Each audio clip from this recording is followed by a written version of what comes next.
Hello, MGTOW. Hello, men. This is Howard Dare. Thanks for stopping by. So every time I start one of these podcasts, I click my go live button here on StreamYard, and there's 30, 50-second pause before anything happens. And I'm pretty sure that, I'm still recording live, right? But I've got no cue that, it's like, you're live. 50 seconds later. So it's like, one of those situations, like watching live news or something like that. And it's like, they don't know that they're live. And they're talking and they're bullshitting, it's like, they don't know that they're live. So yeah, there's usually about 30 or 50 seconds at the beginning of the stream where it's like, I don't know that I'm live. Pardon me. So, I'm thinking about MGTOW constantly, about the situation between men and women, the gender dynamics that are going on, because they're horrible. It's not like, gee, Howard Dare is, obsessing on this sort of stuff. It's like, no, this is bad. Check out, if you get a chance, check out Michaela Peterson's channel. This is the daughter of Jordan Peterson. And she did a debate over at Oxford, I think, or she's got a recording up there of a woman talking about the evilness of eating meat and that. And it's insane because this old woman, very articulate, very well spoken, she just equates everything down to white male patriarchy and how the men have to be, punished and put in their place and everything, okay? What you eat,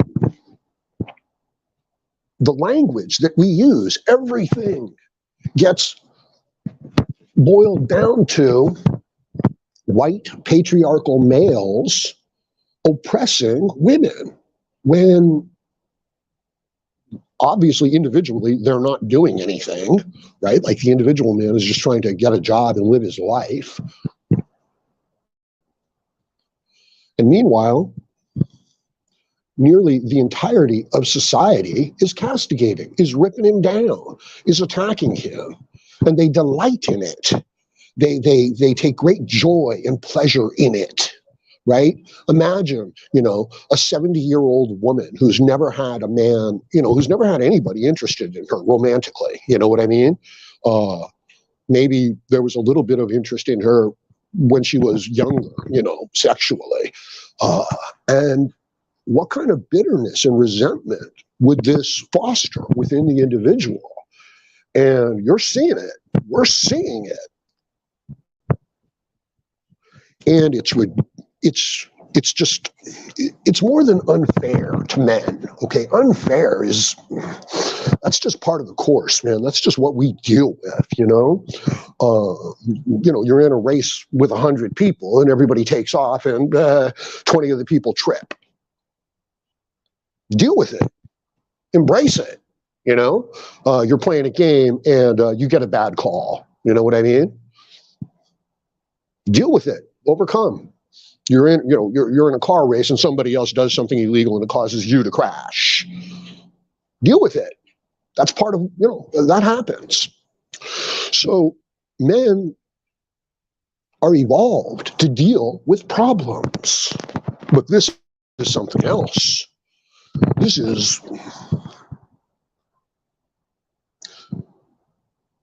is a pathological compulsive behavior based on a damaged ego, right? So what you're looking at is all the resentment and bitterness and anger from the individual woman. And then you're looking at entire industries, your entire ruling class, the people who set the direction for your society and culture, okay? They know how the women feel, and they cater to it in order to control a voting bloc and a consumer bloc. And the way that they do it is by pretending that the men are evil and oppressing the women. Because the women naturally resent their situation. I think everybody just kind of resents, their situation. It's like, why don't I have my own private jet like Donald Trump or Elon Musk? Oh, that's a white man. Oh, he cheated to get it, and he cheated me out of it, right? When the truth is, you could give, honestly, you take all the money in the world, you split it up between all the people in the world, within 10, 20 years, all that money is going to go back to the same people who had it in the first place. And those are the people who are actually qualified to take care of it, even when they misuse it. Also, what frightens me, thanks for stopping by, everybody. I really appreciate it. Audio good? Sound coming through okay? Oh, the Duke debate. Hun blaming meat eating on white men. Yeah, I saw that. Thank you, DeFreak. Yeah, it was crazy. You know what I mean? Okay, that was Duke. I thought it was like an Oxford or something like that. I don't know. The Hun. Was she German? No, she seemed like just an older English woman, and it's funny. Okay, well, it's funny if it wasn't so scary, right? So yeah, she's got the debate. I think she's got the full debate up there, but I think she's just got this one section, where this woman is just unloading that eating meat is part of the white patriarchy, and that, look, we're going to have to get rid of meat, okay? I'm afraid we're just going to have to stop eating it, I mean, human beings have been eating it for, many, many millions of years, and it is what developed our big brains during the Ice Age, probably, or during one of the Ice Ages. But we're just going to have to stop that because, it offends the sensibilities of, Betty Sue. Oh, and language, too. Yeah. I'm afraid that language is patriarchal and white. So we're going to have to get rid of it. We're going to have to get rid of language, okay? Or we're going to have to change it. How do you like words like mansplaining? I mean, simply put, okay, if men did to women what women are doing to men with the whole gender, controversy, shit, I don't even have the right words, it would be horrific. You know what I mean? Like the men wouldn't stand for it. The men would say, no, you're being an asshole. You're lying. You're just letting your hate, determine and govern everything that you say, see, and do, and your resentment and your bullshit. You're full of it. But when media, when the masses, when mass communication reaches out to the women and says to the women, men are evil, they're your enemies, they are oppressing you, the women say, that's right. That's right. And then they rip on the men and their families, and even the boys in their family. And we're living in it. And it's real.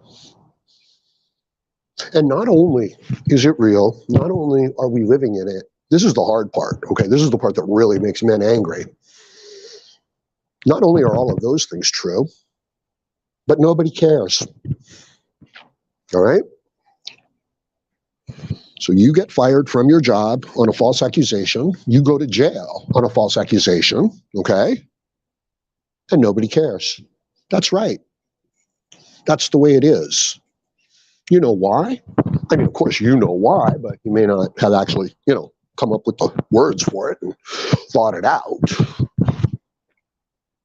So you know why? Because the women are pretty and the men want to get together with the women. So if she lies about a male coworker, anybody who's in charge, be it a man or a woman, is incentivized to punish that man because he will get the approval of the woman and the group. Ta-da! So that's it. For the approval of women because men want sex with them. That's it. That's why She turns in a B or a C paper and she gets an A.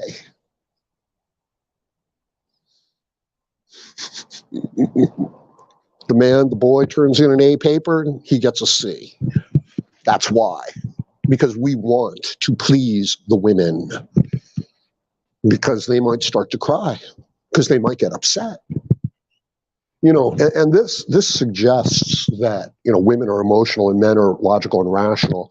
And that's not the truth of the situation. It's more complicated than that. But that's basically what we're saying. All right? That feelings and subjective, determinations, just how a person feels on a whim, is as valid as something that you've thought about and figured out and planned and checked out, the possibilities that these two things are in fact equal. But of course they're not. One of them is, a scientific paper worthy of being published and, subject to peer review. And the other one is one single individual's feelings. And they want to make that primary. It's crazy. The wives of the deep state are the deep, deep state. Same is true of men of the deep state. Well, I think we are the deep state. Let's see what DeFreak has to say. He says she didn't miss a talking point, and the left was conveniently able to blame it all on her own race.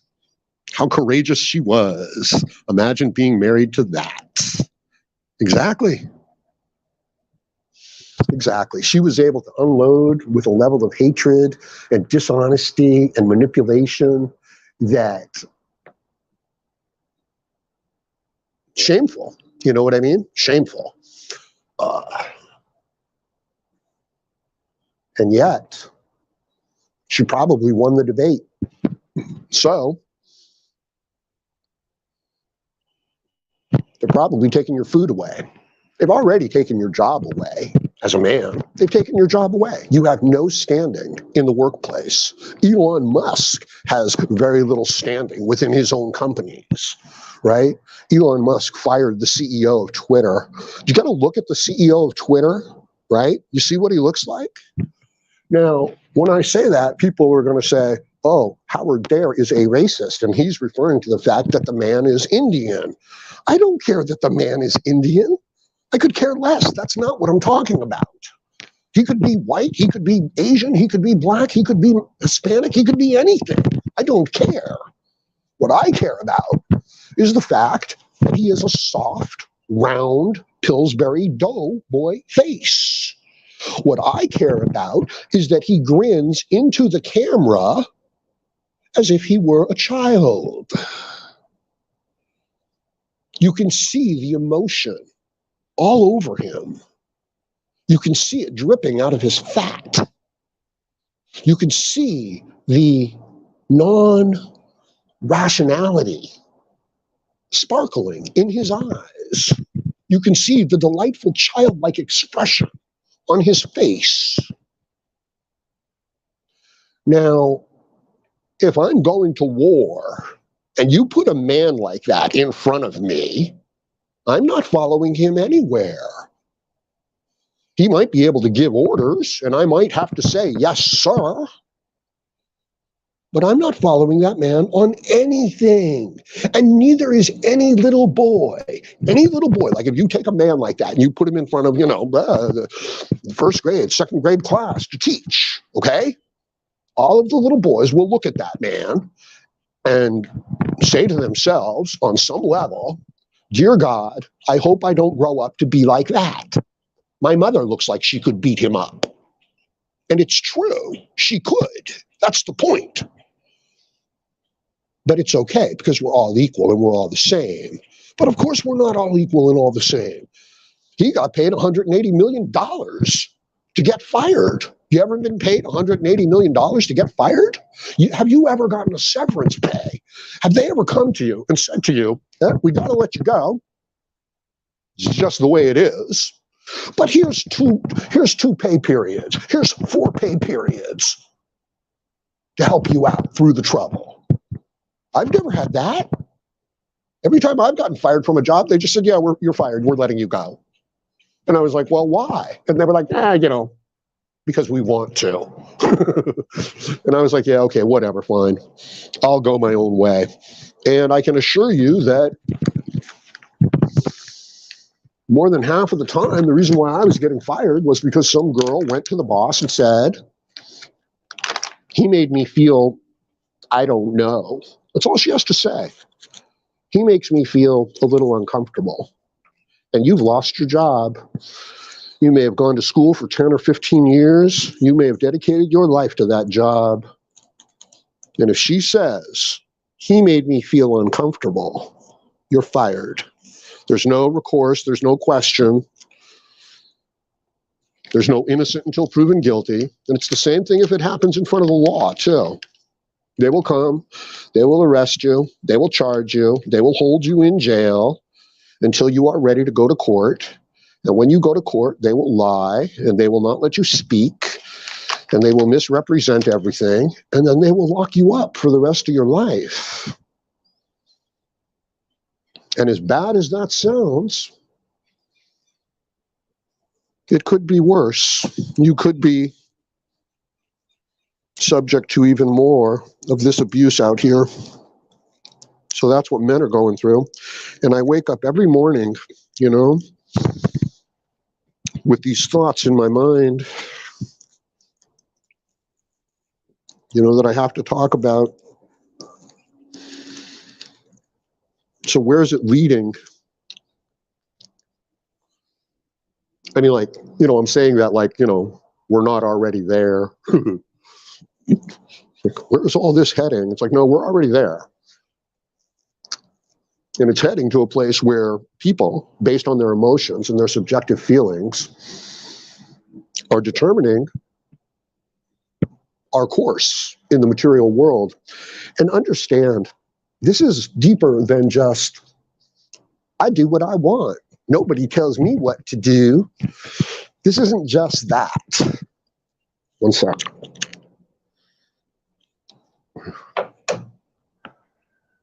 This isn't just honey boo boo, saying I do what I want. I don't care. That's not, this is much, much more than that. The individuals think that's what this is. They think that their ethical sense of justice is deeply offended because they are highly ethical people, and they are going to speak out on this now. That's what they think is going on. And they think that their feelings, and that the thing that they're feeling and the thoughts that they're having are in fact their own legitimate thoughts. And of course, they are not. And this is a tricky thing for me within MGTOW to talk about, because it happens within MGTOW also. I don't do it.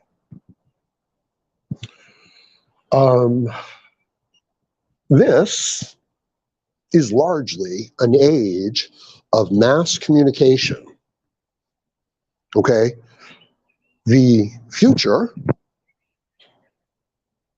is largely determined by how well you can influence masses of people, not individuals. See, I talk to individuals. I'm all about individuals. I'm all about individual rights, because I see this as a microcosm of what should be the macro situation, and that's individual rights. But if you had a new breakfast product, say like a cereal, and you wanted to sell it, you really couldn't do it individually. You really have got to go mass communication. So you're going to have to boil it down. You're going to have to simplify it. You're going to have to say stuff like breakfast of champions, because you can't say this is a healthy cereal, because it's not, right? So you're going to have to use metaphorical language, and it's going to be untrue. You're going to be taking things that are untrue and making them true and making them simple, because As weird as this sounds, that's what the masses want. They don't want the truth. The truth is way too complicated. Okay? They want simplicity. They want black and white. They want absolutes. They want not the truth, but an excuse to indulge their feelings. And so, you take a group of people and you say to them, hey, you guys are suffering. I recognize that. I feel your pain. I sympathize with your suffering. And let me tell you why you are suffering. And then they lie. And they say the reason why you are suffering is because men have been oppressing you for thousands of years. Or they say something like, well, this racial group within your country is undermining your national spirit. Okay? They lie. They give an easy, simple excuse for a complicated problem. And the people love it. The masses love it. Individually, people are like, there's some bullshit going on there. But as a group, they love it. And if you're in the group and you don't agree, it doesn't matter, because you're going along with the group on some level. They take you as one of their supporters. This is mass psychosis. This is mass hypnotism. And it is enabled through the tools of mass communication, because we are in an age of influencing great crowds. And we have been here for over 100 years.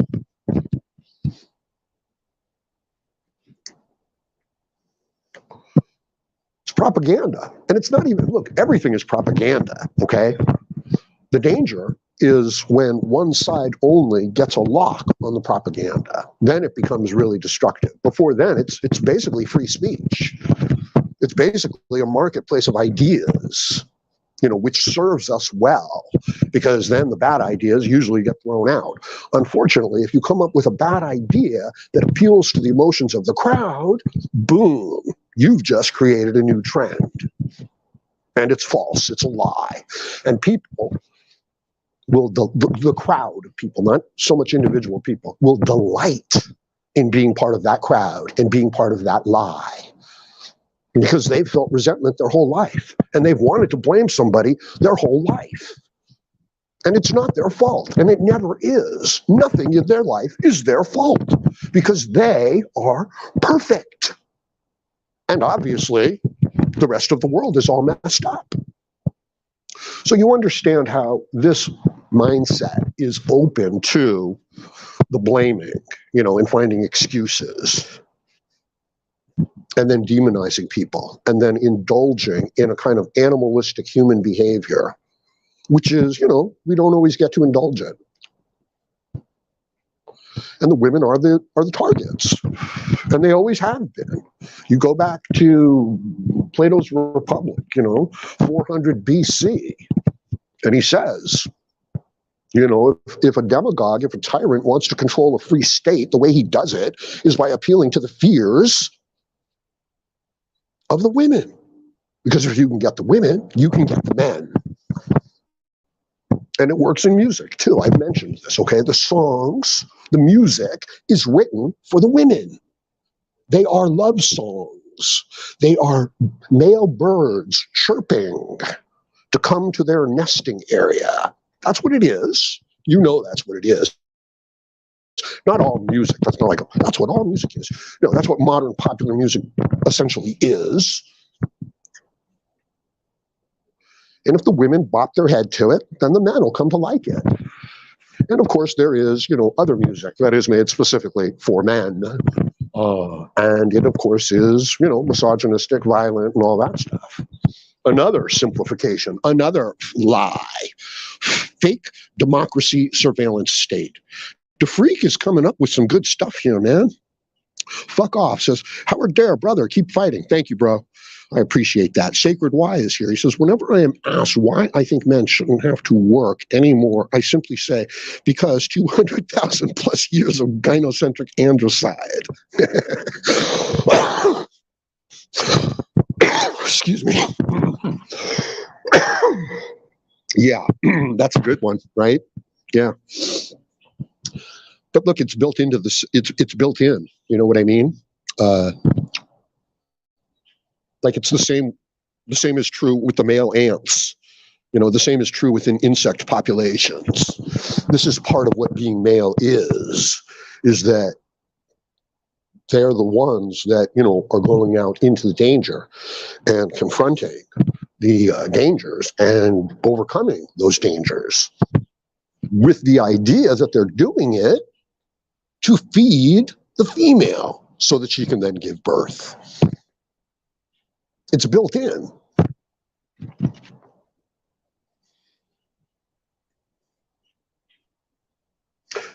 It would almost be like saying, we're going to put you in the most dangerous situation, the most stressful situation that we can dream up, and we're going to monitor your heart rate and your skin response. And you can't get excited. It's like, that's absurd. Of course you're going to get excited. You know what I mean? Now, I mean, the real question becomes is, despite your agitated state, can you still act? Can you still, you know, do what you need to do? That's the challenge. So this idea that men are not supposed to feel anything as their society, as their culture, as their world, as their empire, because it's your empire.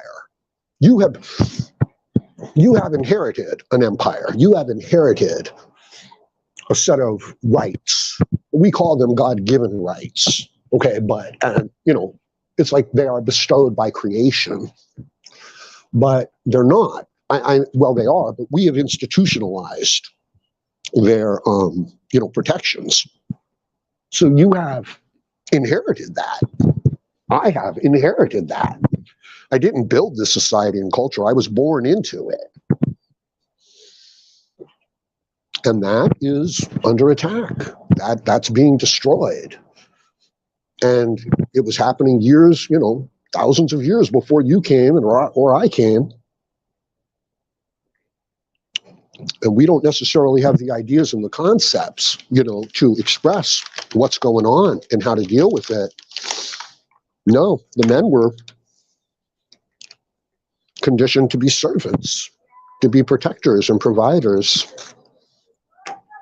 And now they are the enemy. Now they are the excuse. And your ruling class controls that.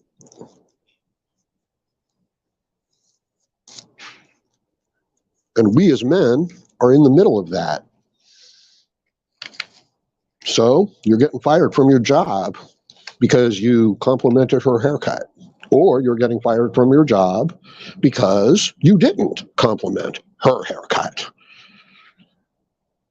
There's too many people like you in the workplace.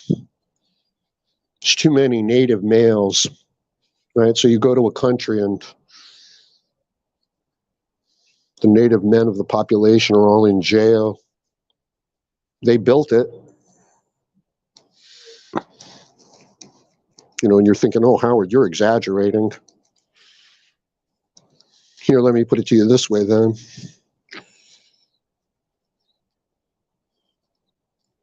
The native men who don't go along with the women are in jail. Not all of the men, not all the males, just the ones who try to stand up for themselves. Yeah, they're castigating the hell out of Elon Musk, huh?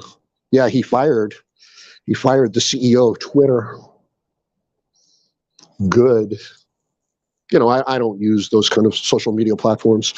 I use YouTube because it enables me to talk to you guys. That's all. Like, I don't care about being popular or anything like that or getting lots of views. I care about reaching individual men, not the group, not the masses, who are having trouble, where I might be able to have some positive impact, and the idea of MGTOW might be able to help them out. That's all I'm doing. but it will, it of course is cast, is cast as hate speech.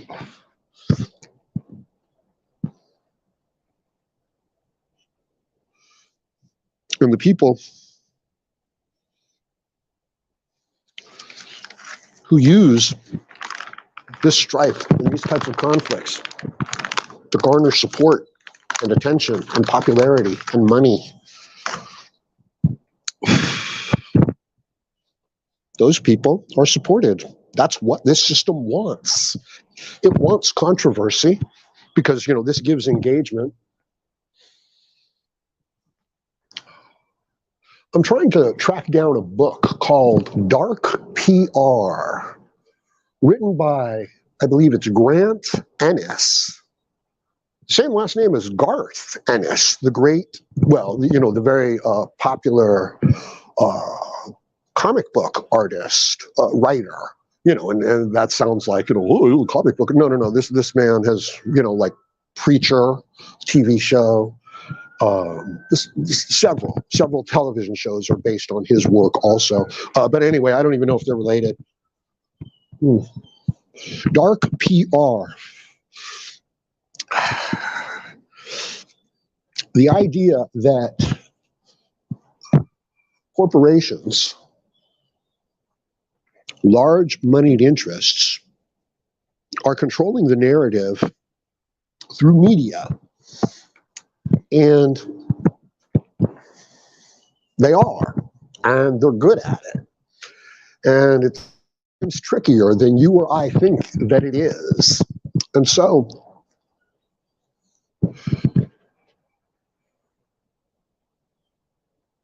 let's say there's a movement to increase health within a given society.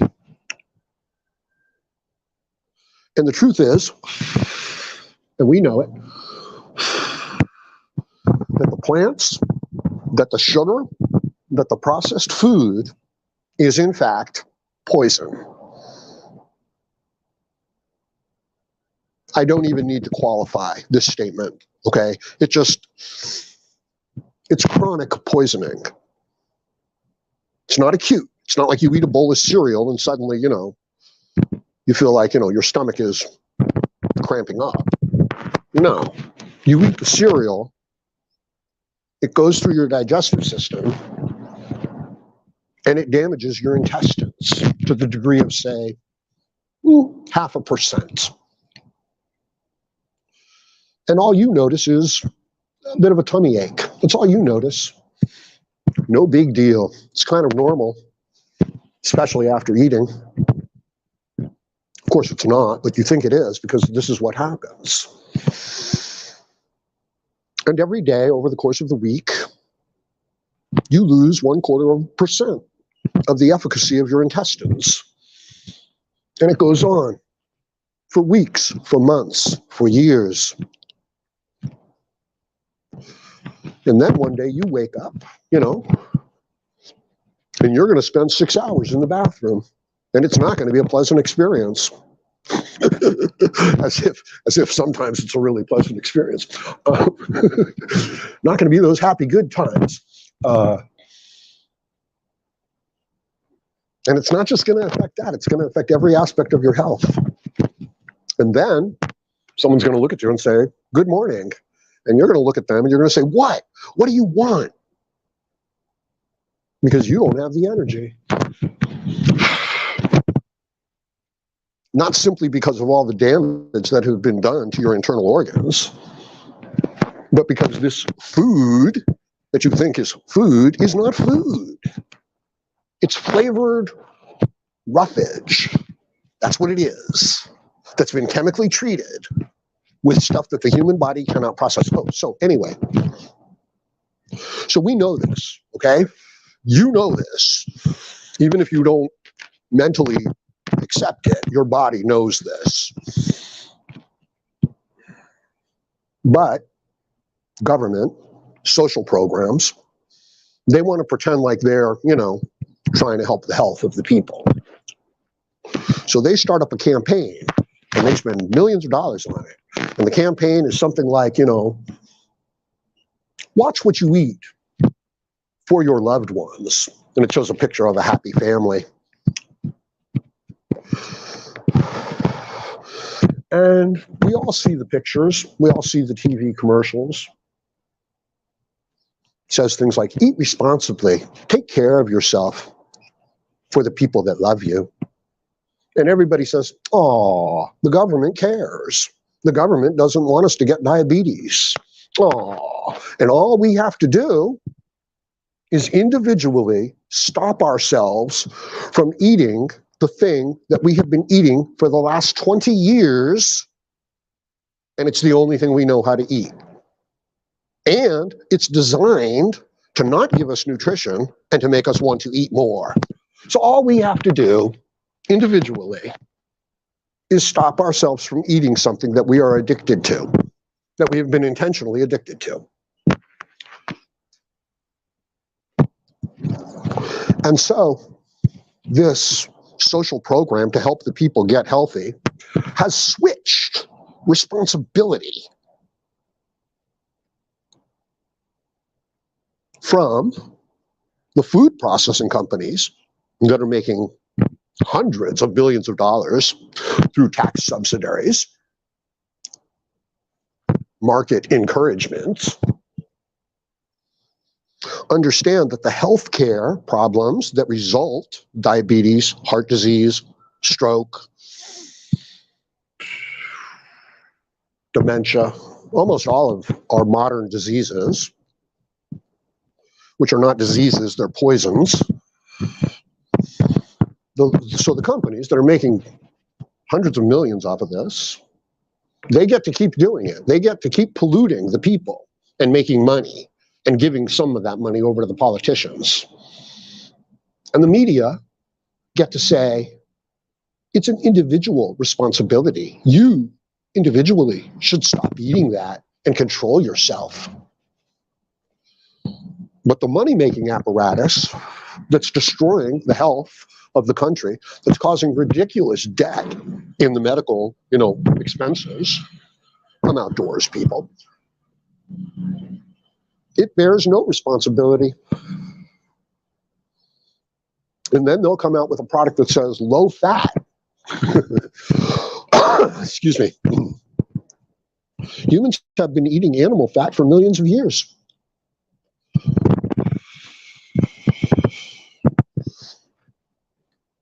They did not have diabetes and heart disease the way we have now. They did not have obesity. You get one of those diseases and you're lunch for a saber-toothed tiger.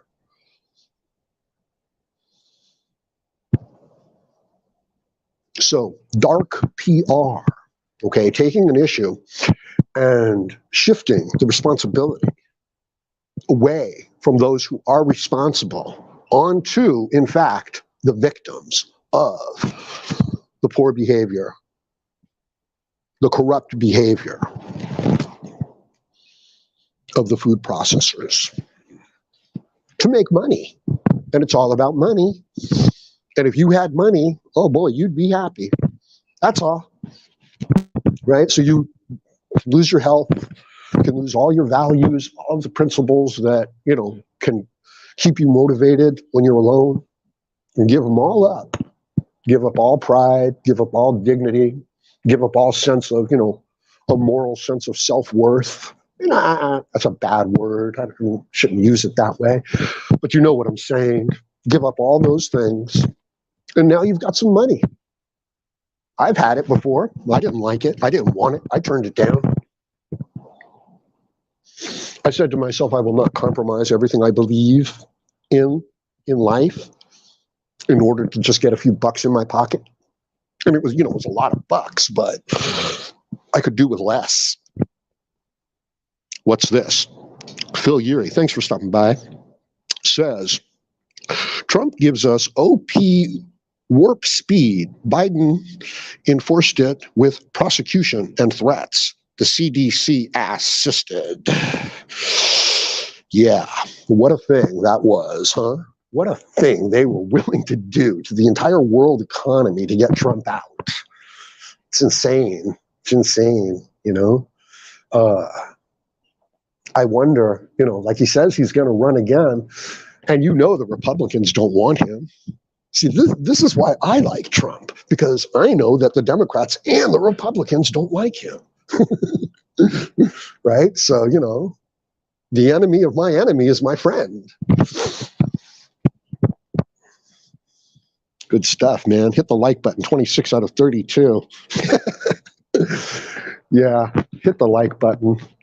Interesting, isn't it, that they took away the dislike button? So there's no option, you know? Like, hey, you've got every right to listen to, you know, what I've got to say and say, this is bullshit. I don't like it. You know, I protect your right to do that. Okay? I want you to have that right. And I'm fine with it. I got no problem with it. I'll rip you to pieces if you come, you know, and you come on here and, you know, you talk to me and, you know, I'll tear you up if I can, but I got no problem with it. I mean, that's a good thing. You know what I mean? This is like the drill sergeant standing in front of, you know, the new recruits and saying, anybody here think you can take me?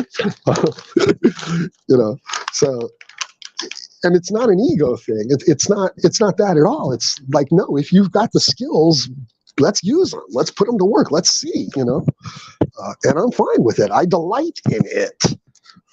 That's another thing that happened to me as I've gotten older. I have very little fear of physical confrontation with other men, unless they're much bigger than I am. Right? But most are not. Most are about, you know, the same size or a little smaller. So it's like, ooh, you're getting all upset. Ooh, you look like you want to fight. It's like, are you sure you want to do that? Because I want to fight too, but I'm not all upset. You know? So, I mean, and that's what you want, okay? You don't want to be the guy who's like, you know, I'll kill you all, how dare you, I'll tear you apart, man, I'll show you. You don't want to be that guy. That guy's out of control. You want to be the guy who's like, what, you want to fight? I got a few things I've been working on. I got a few moves, man. I got that spinning elbow that I've been, you know, looking at on the MMA fights. Just get in close, get your elbow up there, and just do a quick 360. Basically, if your elbow is above his guard, it's largely undefensible. You know, kind of, yeah, an elbow to the jaw. I've been watching Alex Pereira's MMA fights and kickboxing fights, you know, because he just beat Adesanya. And, you know, let me say, Adesanya is acting like a bit of a baby, okay? Apparently, you know, there was an interview some time ago where Adesanya, who's, you know, champion, he was middleweight champion, UFC, and he's really good too. But apparently, you know, they asked him about Pereira,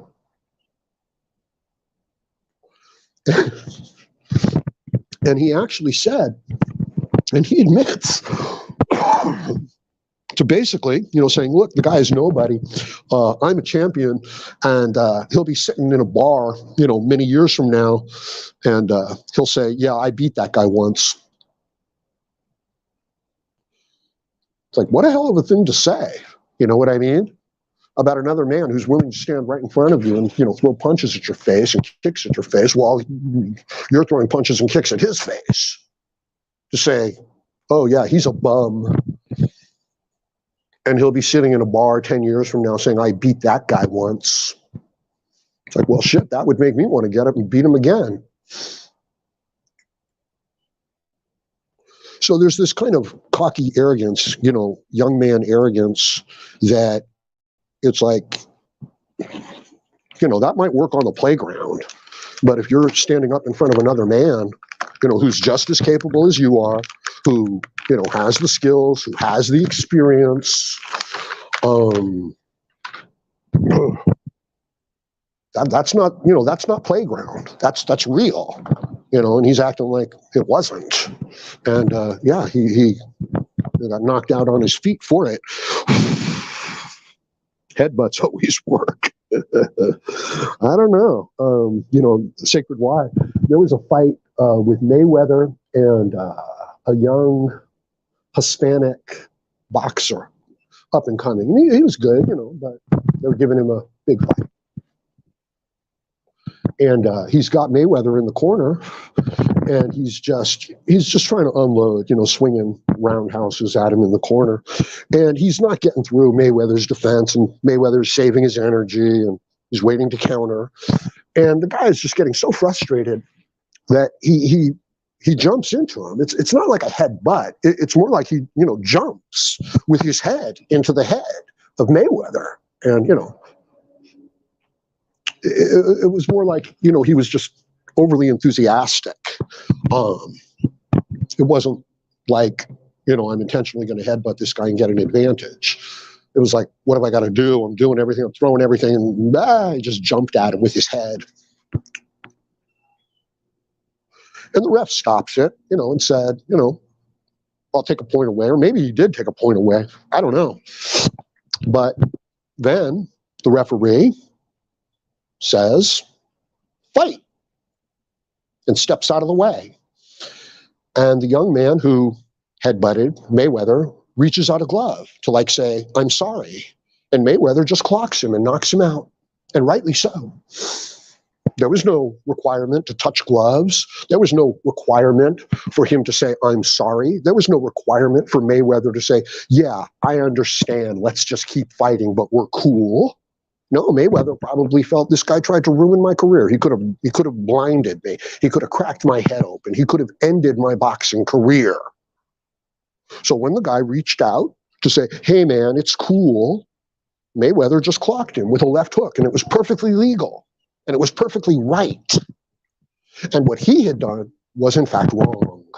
Both the headbutt and the reaching out in the fighting ring for the, hey, man, it's cool.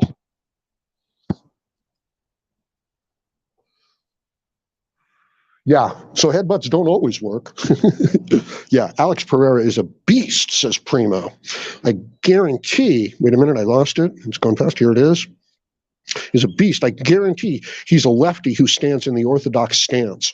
Well, he's definitely a heavyweight who's coming down into the middleweight, I mean, what the hell? The guy weighs in on Saturday, or like Friday at, 184 pounds. And then he weighs in the next day at 220 pounds. Holy shit. What the hell? 40 pounds. Talk about dropping weight, and then talk about putting it back on. But one of the fights between, I watched Pereira in Glory, and one of the guys he fights is like 6'6", and he beats him. Well, I don't want to ruin it for you, but I already have. It's a good fight. And again, the narrative, the story is the same. Apparently, Pereira, hanging right outside of range and just moving forward for the most part, but not being, really flashy with technique and stuff, but being very direct, short punches, that sort of stuff.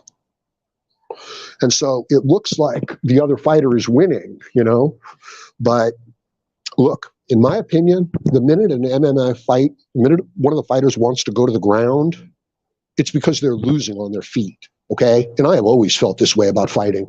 The minute somebody tried to wrestle me to the ground, it was like, you don't want to fight, do you? You're afraid to fight, aren't you? You want to be on the ground. I was in a fight once. I was a kid. I was very young. It was, it was one of those young kid fights.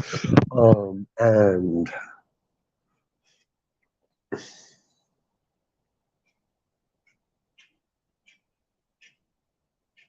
I'm just trying to think of the order in which things happened.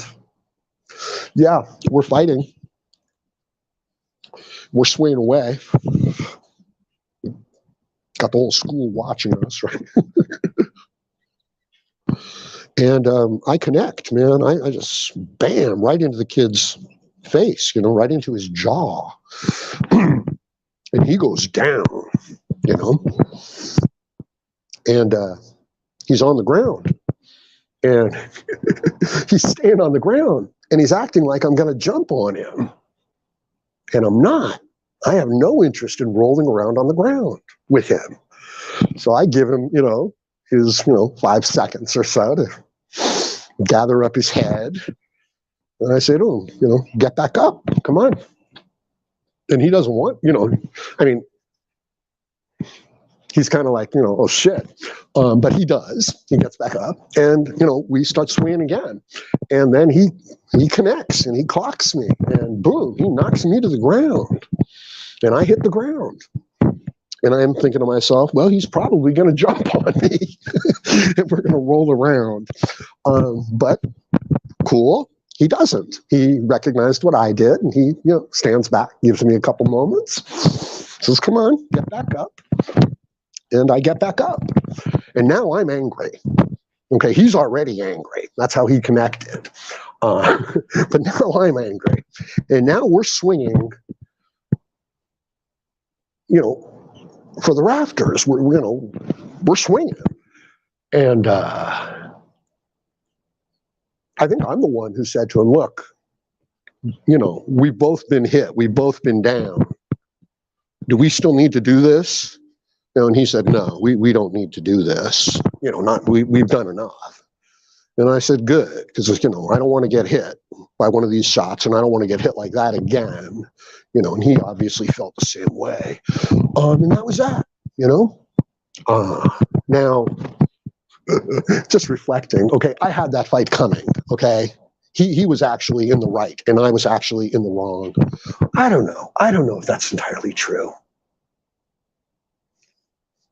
I was being a bully to one of his friends, okay, and he stood up for his friend who could not stand up to me. So I am not proud. I was a young man and I behaved, in a kind of a poor, bullyish manner from time to time. Interesting, isn't it? Interesting. But we live and we learn. That's what it's all about. Okay, it's not about getting what you want. It's not about having everything that you want. It's not about being treated a certain way. It's about struggle. It's about overcoming weaknesses, your own weaknesses, and then coming out stronger on the other side and knowing that you're better equipped to deal with it. So I think that's a great place to leave it. You know what I mean? It's not supposed to be easy. You're not supposed to get everything you want. You're not supposed to be happy all the time, but you are supposed to be in a fair fight, and you're not. And, we're going to talk about it some more. I'm going to come back on and talk about it more. And we're going to devise some strategies and some techniques to, be successful, to be profitable, to have a good life, despite the fact that, 60% of our population is in fact crazy and insane and are in fact destroying themselves. And you don't want to get caught up in it. But we're in it. So, that's part of the problem. So I'm going to leave it at that for now. Let me know what you think about this in the comments section. I leave comments now in my own comment section where I talk about what I'm doing here. So check those out. Let me know what you think. Find my Cash App donation link. It's on my other videos. I'll get it posted up on this video too. And help out the Howard Dare channel. I really need some help right now. I really appreciate the help you guys have been giving me. Some of you really chipping in. You know who you are. And I really appreciate it. It makes a big difference. And it's what enables me to come on here and just to talk. That's all. And that's pretty much all I want to do. Okay. So help out if you can. And if you can't, watch videos, learn, try new things, work within yourself. Don't try to get other people, to do stuff for you and to go along with you. Work on projects for yourself. Don't do it for the rewards. Just do it because you want to do it. And then make your real progress at it and then get really good at it. You know what I'm talking about. Okay, please like, share, comment, subscribe, donate, and join me again, Howard Dare, as I plan to have more content for you. Thank you, MGTOW.